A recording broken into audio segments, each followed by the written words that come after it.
Hi everybody, welcome back to Harry's Music Room. Today we are going to continue with my listing of favorite albums that I must have in my collection if I were had to purge for some reason. So today we're going to go the letter C, and just wanted to give a shout out to University of Vinyl. Tim's got a great channel, very knowledgeable about the best pressings, labels, pressing plants, things like that. I'll put a link below, and if you're not subbed up, I would recommend it. He's got a very good channel. So, with that being said, let's move on to records that I must have in my collection. Being a boomer, growing up in the 60s, 70s, when this music was fresh, it was so nice to be able to get a new album. You could buy it, you'd listen to it over and over and over until the next album came out by that artist. So it became ingrained into your brain, and it was part of your life, really. And one artist that I really, really love, and it's because of her voice. Yeah, just a fantastic singer. And so I picked the greatest hits, and that would be the Carpenters with Karen Carpenter on vocals and Richard Carpenter, her brother, arranging and helping to produce. A lot of their music, the band was the Wrecking Crew, who I'm sure most of you are familiar with. If you're not familiar with the Wrecking Crew, Google it. It's a pretty amazing story. Anyways, the first song I ever heard by them was Close to You, and a Burt Bacharach, Hal David song. And I just love the song. To this day, it's one of my all-time favorite songs. So, for me, I would say I'm going to go with the Carpenters' greatest hits. I have to have it. So many good songs, so many good songs. We've Only Just Begun, Ticket to Ride, Rainy Days and Mondays, Yesterday Once More, and of course, Close to You. So that's the first C. The next record I would have to have would be Cheap Trick, Live at the Budokan. This album, when it was first released, it was only a Japanese issue, and it sold so many imports in the U.S. that Epic decided to do a domestic release. But the originals, and this is not an original, this is like a repress, but the originals in the U.S. were all Japanese imports. Just a great live album, a lot of energy. I love this band. I got to see them many, many years ago when they were, at their prime. But Cheap Trick, Live at the Budokan. Next, Joe Cocker, self-titled. Wow. Love Joe Cocker's early stuff.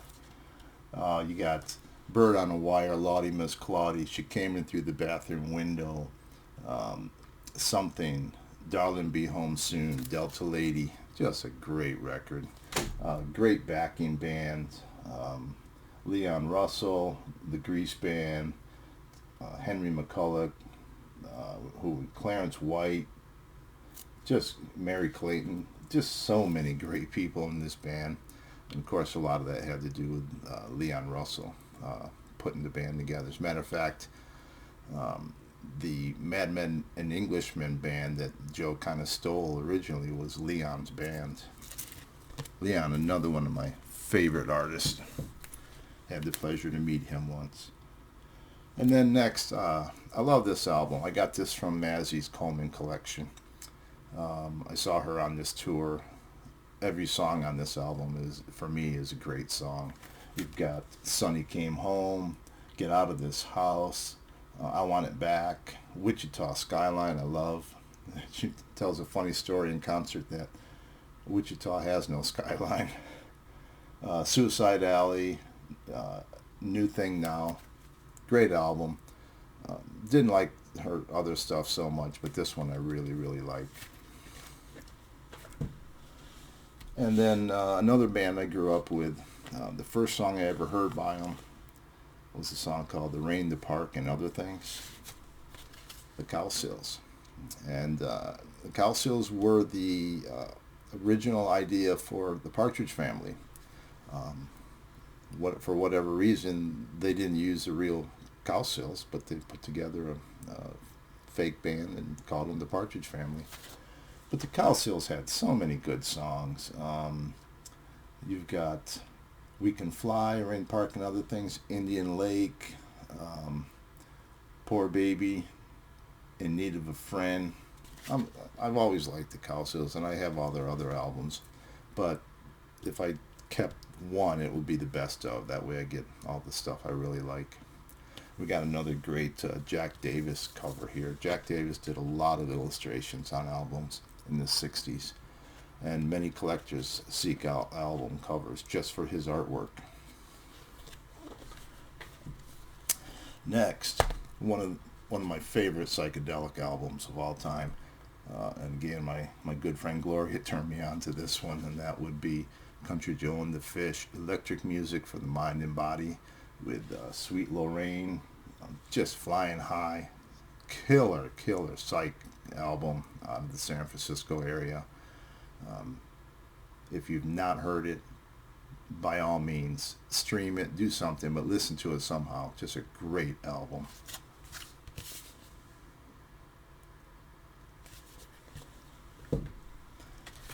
And then another artist that, great songwriter, died way too young. Again, I'm going to take his best of because he had so many good songs. I don't want to miss any of them, so I'm going to take Jim Croce, Photographs and Memories. Geez, what a songwriter he was. What a great list of songs. Bad, Leroy Brown, Operator, Photographs and Memories, Time in a Bottle, I Got a Name, I'll Have to Say I Love You in a Song, One Less Set of Footsteps. Geez, if you haven't listened to Jim Croce, you've got to listen to him. Yeah, just a great songwriter and a performer.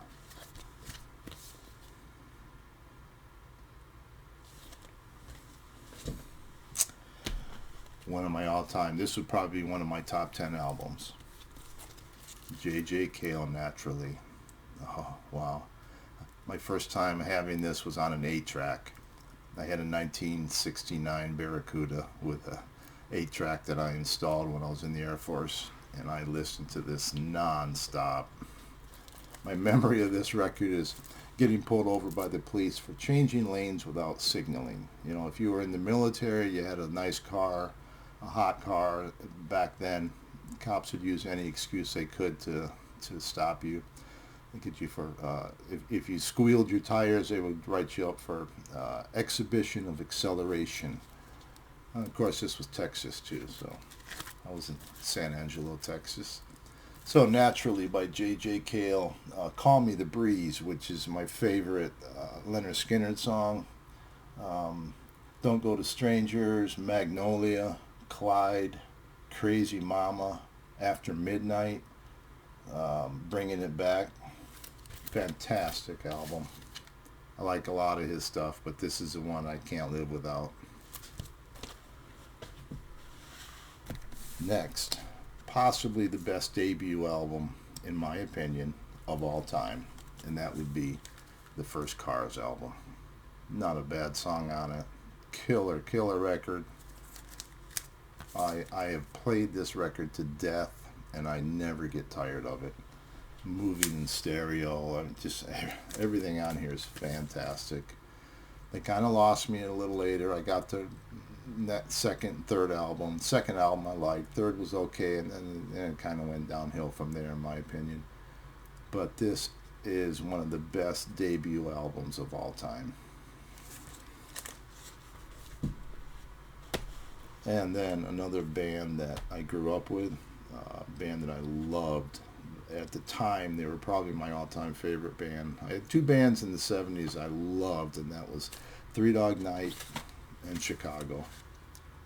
The first Chicago album, it's as good as they get. Anything with Terry Kath in the band is fantastic. I bought their records all the way through the David Foster era. I'm just a big fan. I've seen them many times.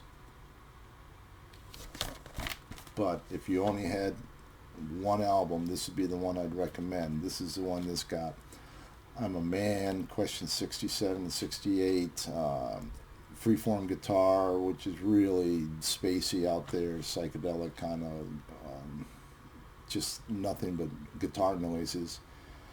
Introduction, I don't know if I mentioned that.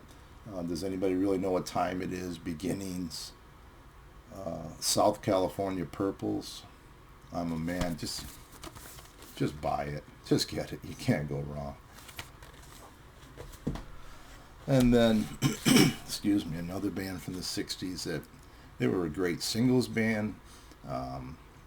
And the only album I bought growing up was their greatest hits. So that's one I'm going to pick now. This is a UK pressing. I didn't have a US pressing, but I think this is probably a better sounding pressing than what the US had. And that's the Dave Clark 5. Such a good band. So many great songs. Do You Love Me? Catch Us If You Can, Bits and Pieces. Everybody Knows. Glad All Over. Because, which is one of my favorites of theirs. And Can't You See That She's Mine? Dave Clark 5. Just great British band. And another band from the 60s, of course, because that's what I love. And again, I'm going with the greatest hits because I don't want to miss out on any of their singles. And that was Dennis Yost and the Classics 4. They had Every Day With You Girl, Spooky, Change of Heart, Stormy, Sunny, Soul Train, which is a nice R&B groove to it. The Classics 4 went on to form the band Atlanta Rhythm Section. So if you're a fan of the Atlanta Rhythm Section, you might want to check out the Classics 4. Another best of. And if I'm only going to have one album, why not? You know. So the Best of Cream. How could I pick just one album by them? Sure, I'll miss out on some good stuff, but I'm going to get all the cream of the crop, so to speak. Sunshine of Your Love, Badge, co-written with George Harrison. Crossroads, White Room, Swalber, She Was Like I think it's Brilliant Rainbow is what the title is. Born Under a Bad Sign, Spoonful, Tales of Brave Ulysses, Strange Brew, and I Feel Free. Great band. Even if it does have a wanker in it. Speaking of wankers, I always file my artists together. Like if I'm going to have Clapton, I'm going to have Cream, I'm going to have Derek and the Dominoes. I've put them all together. But this is my favorite Clapton album, the Unplugged. I also have the one step of this album, but in my opinion, this is a much better sounding record than the one step. Just got more bottom to it, more punch, I guess you could say. Great song selection. Wonderful record. And then, without a doubt, my favorite Creedence Clearwater Revival album, Green River. This one is signed by Doug Clifford and Stu Cook. They tour as Creedence Clearwater Revisited. But Green River, just not a bad song on it. There's not a song that I wouldn't want to have. I guess I could have gone with the best of, but this album flows so good, and the songs are so good. I would take this one and I'd be happy with it. And then next one would be Crosby, Stills, Nash and Young, and that would be their debut album. And if you can see up on the wall there, right in the middle, I have an autographed copy of this album. It took me 10 years to get all three of them to sign it, but it was worth it. Just a superb album. And in my opinion, Neil Young was never part of this band. There may be an album called Crosby, Stills, Nash and Young, but he never really was part of the band. It's like he would put his songs on their record, in my opinion. And I love Neil Young, but this is the lineup I love. Just Crosby, Stills, and Nash. Great harmonies, great songwriting. Graham was such a fantastic songwriter. What else can I say? It's a must-have album. This cover photo was taken by Henry Diltz. And they realized that they didn't have Crosby, Stills, and Nash in the proper order.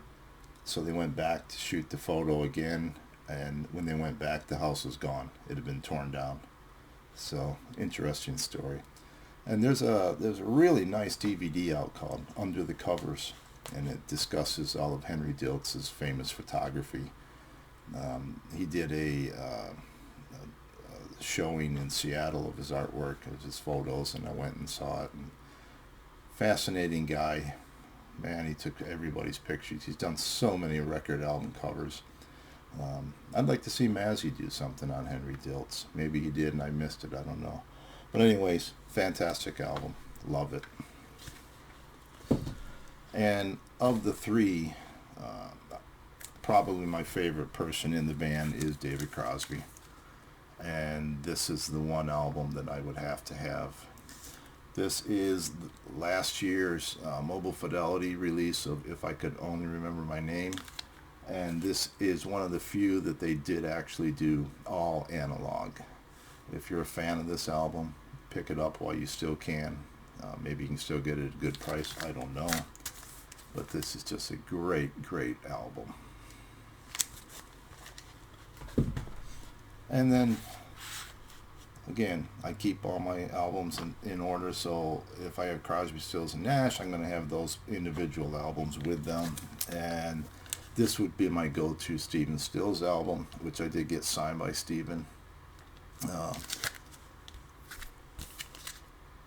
Great, great record. You know, it's funny thing is that he was wearing jerseys from different sports teams before they were actually selling jerseys to the public as part of a money-making deal. He would get, I don't know how he did it, but he would get like his favorite team or players to give him a jersey. But this album has got Love the One You're With. Let's see, we've got Old Times, Good Times, Go Back Home. He's got Black Queen, which is a great blues song. One Thing the Blues Ain't is Funny. If you know Stephen, you know that quote. Good album, real good album.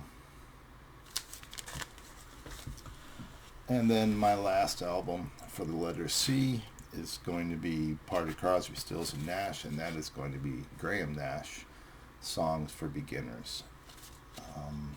You've got Military Madness, Better Days, Wounded Bird, I Used to Be a King, Man in the Mirror, Sleep Song, Chicago. Great album. These guys were so talented. It's no wonder they were considered one of the first super groups.